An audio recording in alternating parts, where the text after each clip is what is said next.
Hello, everyone. Welcome to the latest Lunch and Learn with Jim. Couldn't tell from the song on the screen. We're going to be talking about superstitions today. I thought this would be a fun one. See how crazy some people can be, and in a fun, safe environment. So without further ado, let's take a look. Whether you believe in luck, karma, or you're just not sure what to believe and you don't want to chance it, superstitions are all around us. And you may not even realize you're engaging in a superstition. It could just be something you do without much thought, like saying bless you after someone sneezes. That has its roots in superstition. So either way, believe it or not, many everyday acts can all be considered superstitions. First off, we should probably decide what is a quote-unquote superstition. So the definition is it's a term for any belief or practice that is considered irrational. For example, if it arises from ignorance, a misunderstanding of science or casualty, a positive belief in fate or magic, or fear of that which is unknown. Superstition also refers to actions arising from irrationality. Not that any of us would be irrational. And there are many different types of superstitions. Some I've never heard of. Top 10 sailor superstitions, no bananas. Never heard of that. No women, a lot of people might be against that. Never stir tea with a knife or fork, to name a few. And then driving superstitions. So how many of you do this? Holding your breath going through a tunnel, raising your feet over a railroad or bridge, holding your breath past a cemetery, praying past a yellow light, tapping the visor past a yellow light. So I have some friends that do a lot of these. It just depends. Some of the most common, knocking on wood, find a penny, pick it up, believing that bad news comes in threes, beginner's luck, all sorts of things are all considered superstitions. And we're going to talk about the origins of some of these superstitions, from the very well-known to the extremely obscure. We're going to tackle everything that we can. How many of you know where a black cat crossing your path comes from? Or what about tossing salt over your shoulder? We're going to find out. And there's no videos today. It's just me talking. So if you don't like the sound of my voice, you might just want to stop right now. If you do for whatever reason, then hooray, this will be a fun time for you. Because many superstitions involve supernatural causes, it's no surprise that many of their origins are based in religion.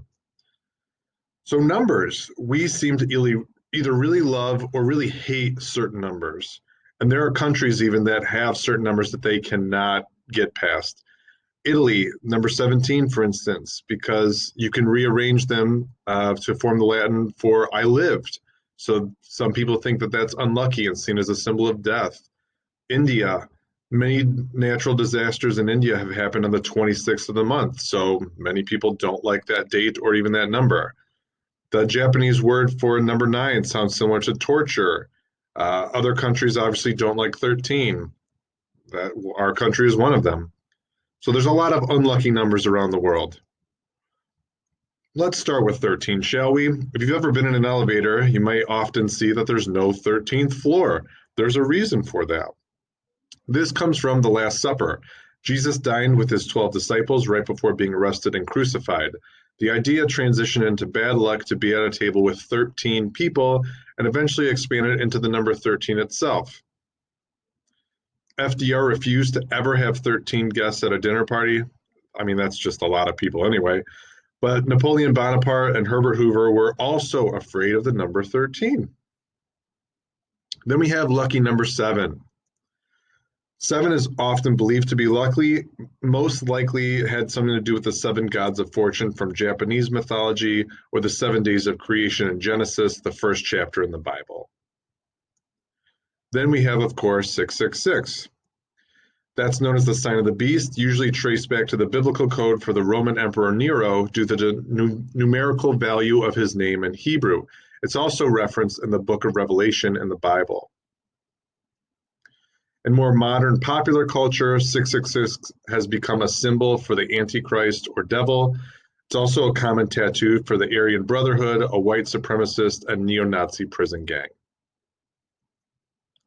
Bad things coming in threes, you'll hear that a lot. Why do bad things come in threes? Well, the number's just really common in our culture. Holy Trinity, Three Little Pigs, Three Stooges, Three Musketeers. There's a lot of threes. Three Amigos, Alvin and the Chipmunks. Then we have the four-leaf clover. Some Christians believe that Eve took a four-leaf clover with her out of the Garden of Eden as a souvenir of paradise. The Celts also believe that they were powerful objects. About 1 in 10,000 white clover has 4 leaves instead of the usual 3, so it's actually not that uncommon. St. Patrick was said to use the shamrock to teach about the Holy Trinity. The 4-leaf version is supposed to stand for faith, hope, love, and luck. Knocking on wood. Knocking on wood is thought to have come from the folklore of the ancient Indo-Europeans. They believed that trees were home to various spirits. Touching the tree meant you were seeking protection or blessing from the spirit within. Throwing salt over your shoulder, who does this? I don't, because I don't want to clean it up afterward.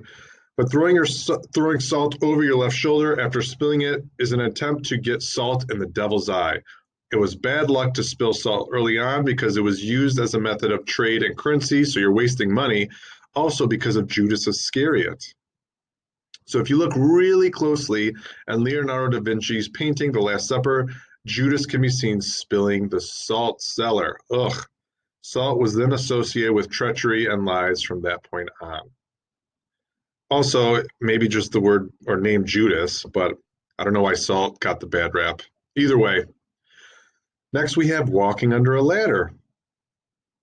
Walking under a ladder is considered bad luck because it's supposedly disrespectful to the Holy Trinity.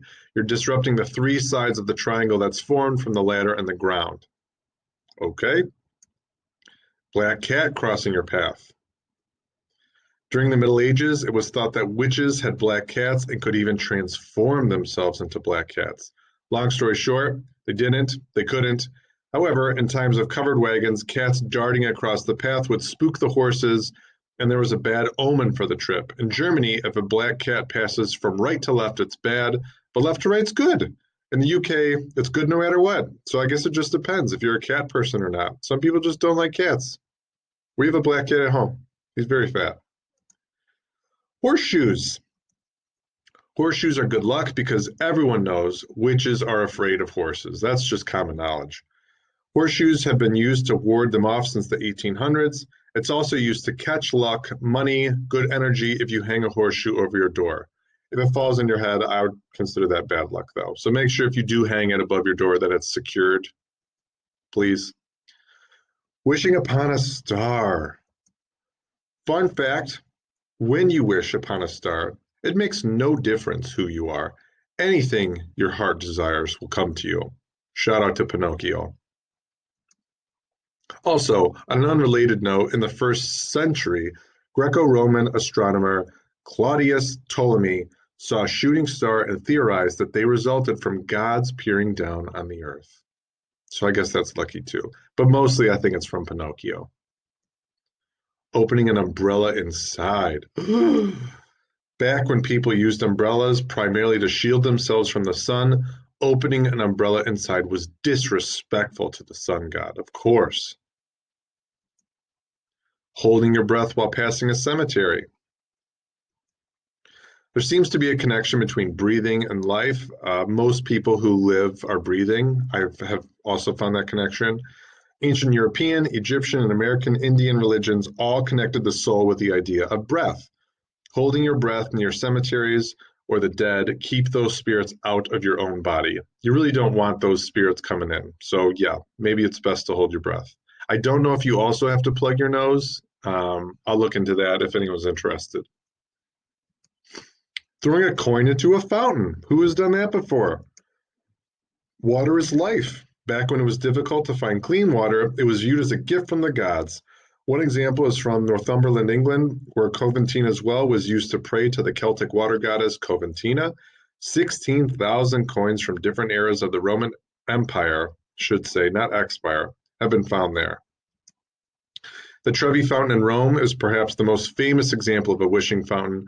Originally, tossing a coin in or taking a drink from the fountain was supposed to ensure good health. The tradition has now evolved into if you toss a coin over your shoulder into the fountain, You will one day return to Rome. Probably not during this month, but perhaps another time. Then we have the lucky rabbit's foot, of course. The lucky rabbit's foot goes all the way back to at least 600 BC in Western Europe, thanks to totemism, a religion where people believe that animals were the ancestors of humans. A rabbit's foot, specifically the left hind foot, was supposed to increase fertility because of their well-known reproductive habits. Why is it their left hind foot? I don't know. Now it's considered a token of good luck because it reminds the owner to be courageous in difficult situations. That's nice. Penny, find a penny, pick it up. Despite pennies being relatively new, they're considered lucky due to the mythological belief that metals were gifts from the gods. I'm seeing a lot of gifts from the gods here. Some believe it has to be heads up only. Others think the superstition may have evolved from the pagan ritual, see a pin and pick it up, all day long you'll have good luck. Not a lot of pins on the sidewalk nowadays, so maybe that's why they changed it to penny. Another ritual with a penny is that a bride should put a penny in her shoe to ensure a happy and prosperous marriage. Or it's just free money, so maybe just grab it. If it's a quarter or a $10 bill, I would be much more inclined to think that's more lucky, but it's up to you. Don't step on a crack or you'll break your mother's back. In 1907, Fletcher Bascom Dressler wrote the book Superstition and Education.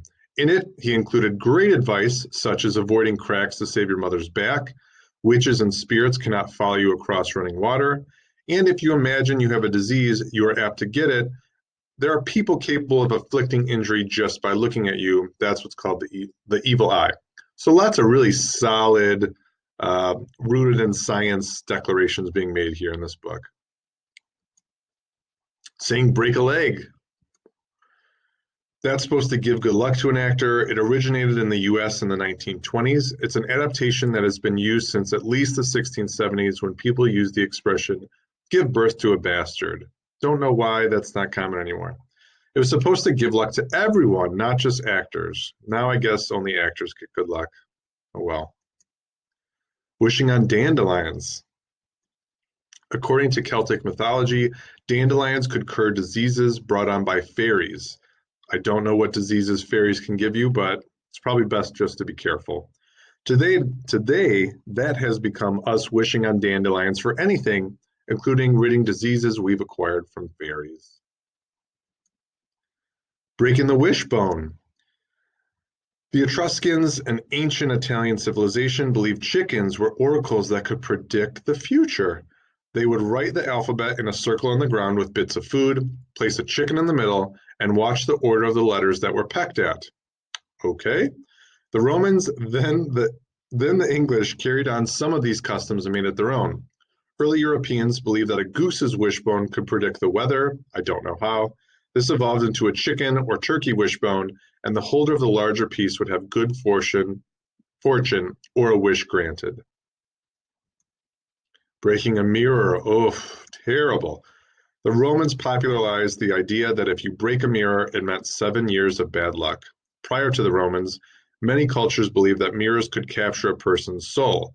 Breaking your soul, typically not viewed as very positive, but again, it's only for 7 years, so after that, you're in the clear. Saying bless you when someone sneezes. Their soul could be ejected. Saying bless you would stop the devil from claiming that freed soul. The Romans would say Jupiter preserve you, and the Greeks would wish each other long life. God bless you is attributed to Pope Gregory the Great, who used this phrase in the 6th century during the bubonic plague because sneezing was a symptom. Makes sense. Hadn't heard of this one, having a hat on a bed. Not sure how many of you wear hats, but if you do, it's considered bad luck to leave your hat on the bed because bad spirits that live in your hair transfer to the hat and then can ultimately wind up in your bed. Okay. Crossing your fingers. Many people do this. This probably originated in ancient Europe, but was popularized by early Christians because they associated it with the cross. Okay. It started as a two-person gesture. I don't know how you cross fingers with two people, but all right. It transformed to a one-person gesture, obviously more convenient. If you want to have good luck, you can't always find someone Although right now, if you live in a house with a bunch of people, they might be willing to cross fingers with you. Who knows? It's a good way to meet friends. Candles on a birthday cake. Pretty sure we've all done this. Ancient Greeks would bake a cake and put candles on it for the goddess of the moon, Artemis. This evolved into candles on your birthday cake being good luck. I don't know about blowing them out and making a wish, but we'll just count it all as the same thing. Ladybugs. Ladybugs eat pests, so farmers have considered them pleasant to have around, protecting their crops and their good luck. Christians have connected ladybugs to the Virgin Mary, Our Lady, and it is believed this is how ladybugs came to have their name. Some good Jeopardy trivia for you. The legend says the Virgin Mary sent ladybugs to protect crops so people would have ample food, so it is also bad luck to kill a ladybug. I'm going to say, though, does not count Japanese beetles. You can kill those all you want. We have those all over our house. I don't like them. In the Middle Ages, people also believed the spots on ladybugs represented the 7 sorrows of Mary. If a bird poops on you, believe it or not, both in Turkey and Russia, it is believed that a bird pooping on you is good luck, delivered directly from heaven. Aw, the more birds and poop, the better the luck. So all these statues, they must have the best luck in the world, obviously. Who doesn't love poop? Then we have some wedding superstitions. Bride seeing the groom before, the bride might get cold feet. Although I will admit, at our wedding between my wife and I, we did see each other before. They call it a first glimpse or first glance. So some people do that. I guess she didn't get cold feet, so we averted disaster, thank goodness. Something old, something new, something borrowed, something blue. That originated from English writings in the 1800s. And then carrying a bride over the threshold. In Western Europe, it was bad luck for the bride to trip when entering the couple's new home. In Greek mythology, he was protecting her from the spirits below. Got it. Then finally, we have superstitious athletes. It turns out that athletes are no strangers to superstitions either. There are some really well-known ones. Elite athletes tend to have some of their most specific routines as well for fear of messing that up. Here are some of the more well-known and strange sports and athlete superstitions. We have NOMAR Garciaparra, former Red Sox and former Cub, I might add. Baseball players are creatures of habit. They generally have the same routine before every at-bat. Nomar took that to the next level. Before every single pitch, he would adjust the Velcro on both batting gloves several times and then move his bat in a windmill fashion while tapping his toes. That's why games take like 5 hours now. Thanks a lot, Nomar. Michael Jordan, not sure if you're familiar with him. Shout out to The Last Dance documentary on ESPN right now. Michael Jordan would always wear his UNC shorts under his NBA shorts. He led the Tar Heels to the NCAA championship in 1982, and he believed the shorts brought him luck. He began wearing longer shorts to cover up his lucky pair, inspiring a trend of players that also now wear longer shorts. Then we have Serena Williams. Did you know she brings her shower sandals to the court, ties her shoelaces in a very specific way, I'm guessing a bow, could be wrong, and bounces the ball 5 times before her first serve and twice before her second serve. She also wears the same pair of socks during a tournament. Got it. Bjorn Borg. Of course, Swedish tennis legend Bjorn Borg would always prepare for Wimbledon by growing a beard and wearing the same Fila shirt. Maybe it worked. He won 5 straight Wimbledon titles, so who am I to argue? This has also sparked many athletes in the NFL, NHL especially, and now even MLB, to adopt the lucky beard for the playoffs. You see that in hockey especially all the time. Not with the Blackhawks, though, because they're not really late in the playoffs lately. Sorry, Blackhawks. Wade Boggs. He walked a fine line between being superstitious and then just being obsessive-compulsive. He would eat chicken before each game, earning him the nickname of Chicken Man. He always took batting practice at 5:17, ran sprints at 7:17, and drew the word Chai, which is Hebrew for life, in the dirt before coming up to bat. That inspired Jason Terry, maybe. Taking a page out of Wade Boggs' book, Jason Terry would also eat chicken before games. Sometimes he would also wear 5 pairs of socks while playing. That's a lot of socks.